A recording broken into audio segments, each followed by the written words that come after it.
Assalamualaikum warahmatullahi wabarakatuh. Selamat malam sahabat pena. Paradigma awal atau prinsip dasar dari cara kerja seorang jurnalis adalah writing and reporting. Bagaimana dia menulis tentang suatu peristiwa tertentu yang dia lihat, yang dia dengar, yang dia temui ketika dia bekerja di lapangan, kemudian melaporkannya kepada masyarakat umum, kepada publik. Jadi seorang jurnalis ya harus pintar mengarang, harus pintar, harus pandai bercerita, kemudian disadu dalam bentuk tulisan yang akhirnya nanti akan disebarluaskan dalam bentuk berita. Nah, kalau nggak bisa nulis, nggak bisa ngarang, gimana jadi berita nanti? Makanya prinsip dasarnya atau cara kerjanya, nih jurnalis harus bisa dua hal itu, writing and reporting. Nah, di sini Chanley cukup jelas memberikan petunjuk tentang berita, yakni bahwa berita adalah laporan terbaru tentang fakta atau peristiwa atau pendapat seseorang yang menarik atau penting ya, bagi sejumlah besar halayak ya. Menarik dan penting itu kuncinya. Tapi tidak hanya asal menceritakan atau menulis tentang suatu peristiwa tertentu saja. Tentunya jurnalis juga harus tahu dan paham bahwa ternyata peristiwa-peristiwa tersebut itu ada yang namanya nilai-nilai beritanya, news value ya. Bahwa nilai berita itu adalah kegunaan berita ya. Untuk apa berita itu dibuat sebenarnya? Jadi nilai berita itu bagi halayak sangat ditentukan oleh kegunaan berita itu pada mereka. Ya, berita akan memiliki nilai jika merupakan laporan tentang fakta atau peristiwa atau pendapat seseorang tersebut yang memang itu menarik dan penting bagi halayak. Ya, ada nilainya, ada tujuannya, kira-kira ini untuk apa. Nanti diperhatikan lagi, balik lagi kepada fungsi pers ya nanti. Penting artinya memiliki dampak bagi kehidupan sosial, ya, kehidupan budaya, kehidupan politik, kehidupan ekonomi halayak. Jadi ketika masyarakat umum membaca karya-karya jurnalis, itu ada insight baru, ada pengetahuan baru, ada informasi baru yang diterima oleh mereka gitu, sehingga ya muncul wawasan yang begitu luas ya. Nah, menarik artinya berpotensi untuk membangkitkan emosi publik ya, emosi halayak. Misalnya bisa membuat dia bahagia, bisa membuat dia terhibur, yang membuat dia tertawa, menangis, bahkan kadang ada berita-berita juga yang membangkitkan adrenalin ya, bisa bikin marah ya, bisa bikin benci, kadang mengumpat-ngumpat ketika kita nonton berita-berita di televisi atau gemas ingin melakukan sesuatu, kesel banget gitu. Nah, berita yang bagus adalah, nih jurnalis harus paham nih. Berita yang bagus adalah berita yang menceritakan tentang fakta yang penting dan menarik. Nah, itu kuncinya. Ya, udah mah penting, enak dibaca juga. Ya. Udah mah penting, ya ternyata ada sesuatu di situ ya yang bisa ditangkap, yang bisa dijadikan eh, bahan untuk merubah ya dalam berbagai aspek kehidupan manusia ya, kehidupan publik masyarakat luas. Nah, fakta layak berita di sini setiap detik sebenarnya terjadi di sekitar kita ya. Sebenarnya terjadi banyak peristiwa di muka bumi ini ya, di sekitar kita, di lingkungan kita itu banyak sekali fenomena-fenomena yang bisa kita ceritakan ya. Sehingga ya pada dasarnya ya nggak mungkin semua ruang dan waktu itu bisa bisa terakomodir ya, bisa tersiar semua oleh tulisan-tulisan kita sebagai jurnalis. Nah, setiap detik juga di seluruh dunia juga banyak sekali ya ininya peristiwa-peristiwanya, manusia mengungkapkan pendapat juga ya, berargumen atau ada ide-ide tertentu yang mulai dari pembicaraan di warung kopi ya, yang remeh-temeh, yang receh, hingga pertemuan-pertemuan antar kepala negara misalnya yang begitu penting ya, yang berhubungan dengan politik yang berat-berat atau hukum yang berat-berat. Nah, tapi kita harus paham juga bahwa nggak semua peristiwa, apalagi detail peristiwanya, itu layak dilaporkan. Bahwa kita harus paham, oh ternyata sebagai berita, nah tidak semua fakta atau peristiwa itu berguna bagi halayak. Jadi seorang jurnalis harus pinter memilah-milah juga. Kira-kira mana nih yang layak jadi berita atau tidak. Kuncinya di yang tadi itu, penting dan menarik ya. Bahwa jurnalis juga harus sadar tidak semua pendapat manusia juga layak diberitakan, bahwa ada sisi-sisi lain yang memang ini nggak penting nih gitu. Karena nggak semua pendapat menarik ya, nggak semua pendapat juga penting ya. Bahkan ketika kita wawancara juga terhadap satu narasumber tertentu itu kan kadang kita harus pintar-pintar memilah ya bagian mana yang layak untuk dijadikan berita dan bagaimana ya bagian mana yang tidak sama sekali. Bahkan banyak juga yang dari misalnya rekaman wawancaranya 10 menit, yang pentingnya cuma 2 menit ya, 8 menitnya itu cuma kebanyakan basa-basinya ya, atau ngomong kemana-mana gitu ya.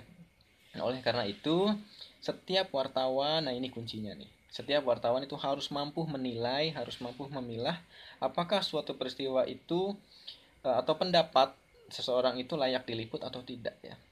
Juga harus mampu memilih ya, memilah bagian peristiwa atau pendapat yang layak untuk ditulis menjadi satu karya jurnalistik, yaitu berita. Nah, itu harus pinter-pinter di situ ya.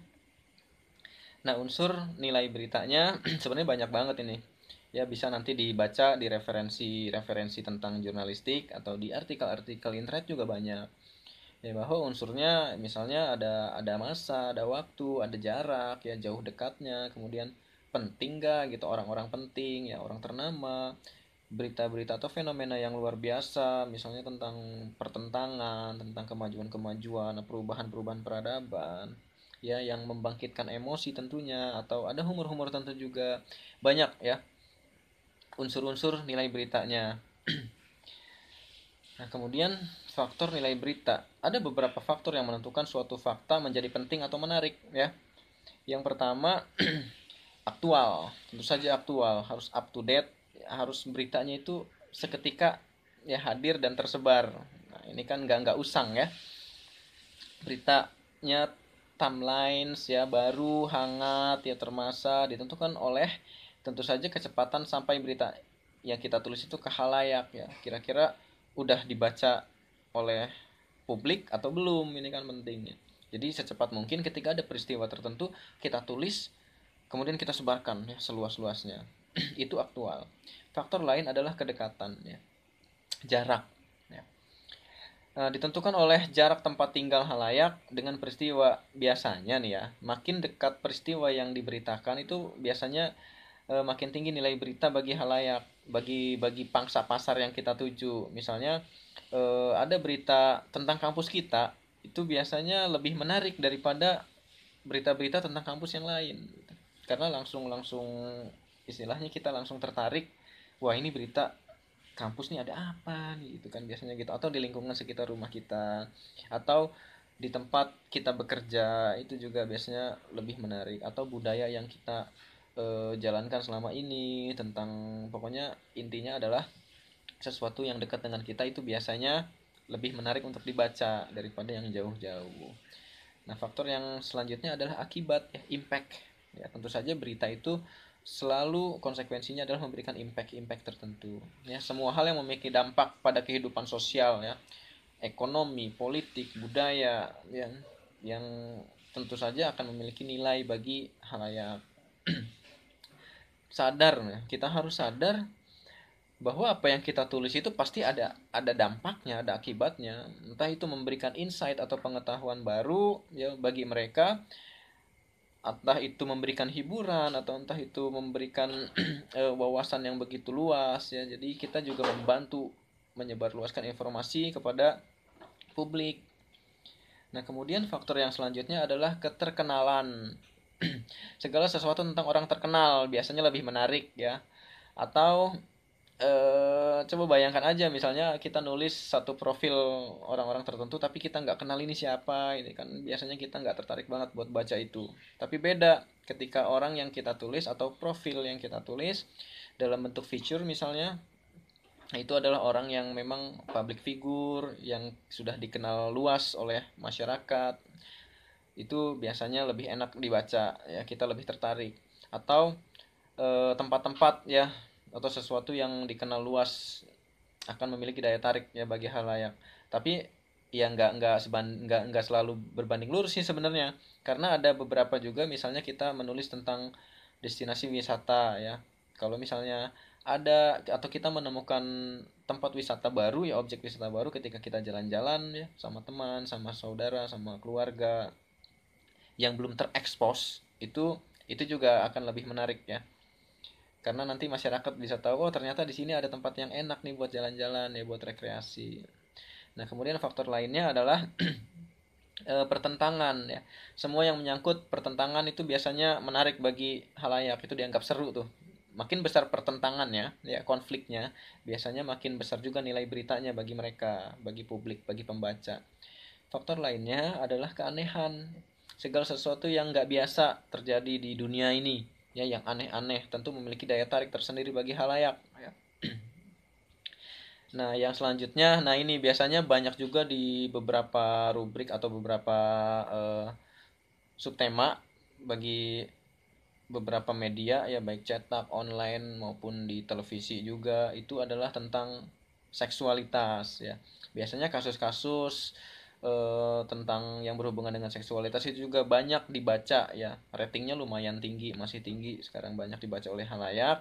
Misalnya tentang public figure tertentu memamerkan bentuk tubuhnya, misalnya segala sesuatu yang berkaitan dengan seks lah, pokoknya itu menarik ya, masih menarik sampai sekarang. Nah, di sini manajemen redaksi ini harus pintar-pintar memilih rubrik yang kira-kira yang dibutuhkan oleh pangsa pasar, yang dibutuhkan oleh halayak itu apa. Biasanya ada di rapat-rapat kecil tiap hari, ngobrol ya, pihak atau manajemen redaksi biasanya harus tuh berdiskusi ya dengan jurnalisnya juga, kira-kira yang menarik untuk diangkat nih tentang apa gitu. Nah, yang selanjutnya adalah human interest. Segala yang berkaitan dengan suka duka manusia ya, baik itu humor atau gambaran tentang perjuangan hidup. Ya, perjuangan hidup seseorang juga menarik biasanya nih untuk dibaca. Biasanya dapat dapat dapat pengetahuan baru, dapat inspirasi. Ya, kira-kira kita bisa mencontoh nih, orang ini nih kok bisa sukses.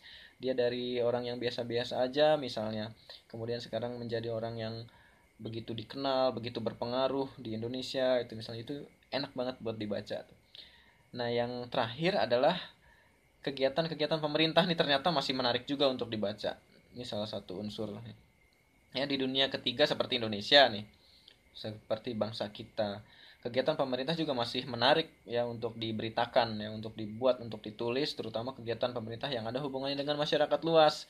Misalnya kegiatan pemerintah dalam meresmikan proyek pembangunan tertentu gitu, di daerah kita atau di daerah di mana gitu ya, atau tentang panen raya ya, tentang kunjungan para pejabat ke lokasi musibah gitu, dan sebagainya. Nah, ini ya kunci dari cara kerja yang baik bagi seorang jurnalis itu adalah ya itu ya, di samping writing dan reporting, harus pandai-pandai menulis dan menceritakan sesuatu peristiwa yang ada di sekitar kita, tapi juga harus cerdas dalam memilih ya. Nah, tapi harus diingat ya, bagi Anda ya mahasiswa jurnalis atau memang sudah praktisi jurnalistik ya, dalam dunia-dunia jurnalistik yang udah biasa ke lapangan cari-cari berita, nulis-nulis berita ya, teori aja nggak cukup. Jadi semangatlah menulis. Terima kasih. Assalamualaikum warahmatullahi wabarakatuh.